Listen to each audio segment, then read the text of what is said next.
there's enough evidence for those who choose to believe and enough doubt for those who choose to doubt. I was like, okay, choice. It's a choice. Wait, but how do you choose something that you don't understand? You don't understand it. You believe it first. What? You know, it just...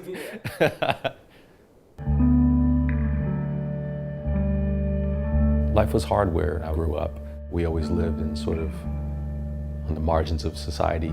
A lot of exposure to sexual immorality, violence, drug usage, drug sales, family members going in and out of jail, police coming to the house often. Just all of this was happening around me.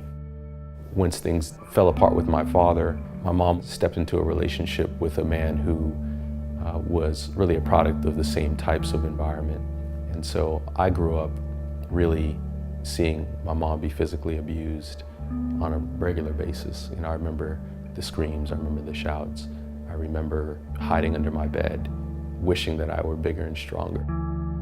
Pretty soon, my mom and I were going from battered women's shelter to battered women's shelter. I think at that point, my mom started teaching me to be independent. She emphasized hard work, determination. My mom's view of life just sort of shaped me.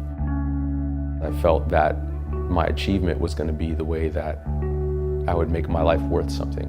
That was going to be where I made my value, where I became valuable was through academic and career success. So I was just always overwhelmed with work, always tired, underslept. I just redlined all the time. I had all the accomplishments and accolades I could ever ask for, but internally no peace and no sense of joy and happiness with those things that I thought were going to make me happy.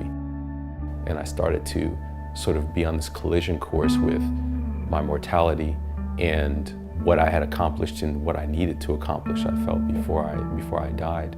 That anxiety was just reaching a fever pitch, and it began to take over my life. That's when I knew I really needed to change.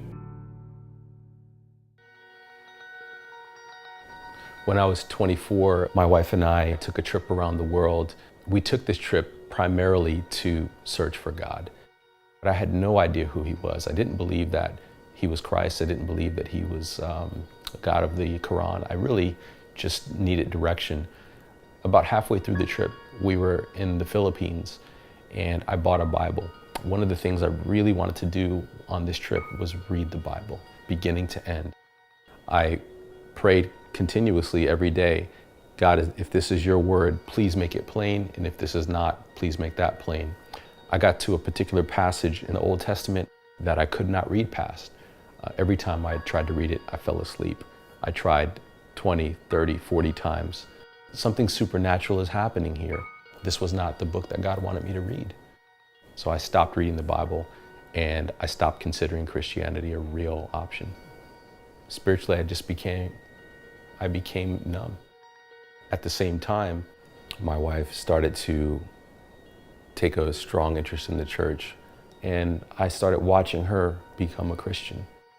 On one hand, I was happy for her because I knew how badly I wanted something to hold on to and instructions for my life, and I saw that she was getting that, and I saw that she was happy and she was experiencing peace and she was growing. I felt jealous. I felt jealous. How could Christ be real but not be real for both of us?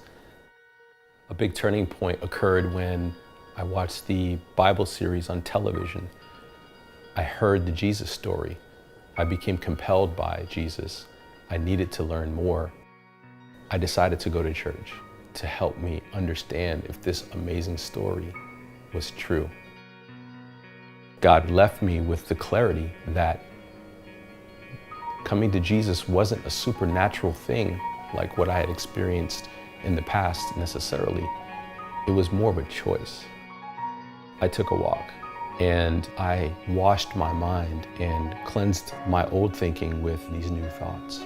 What I realized was I am broken, and I started to feel my heart changing. I started to feel that maybe this is the right way. You know, maybe this is true. And I started to see that Christianity really wasn't about being perfect.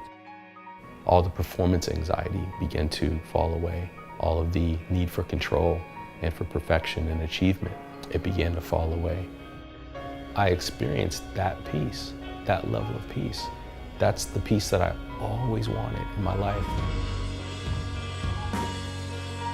It became about letting God do all the work. On December 29th, that I willingly took communion and I accepted Christ.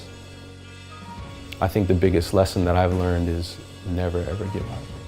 God is out there. You know, He's real. And He's good.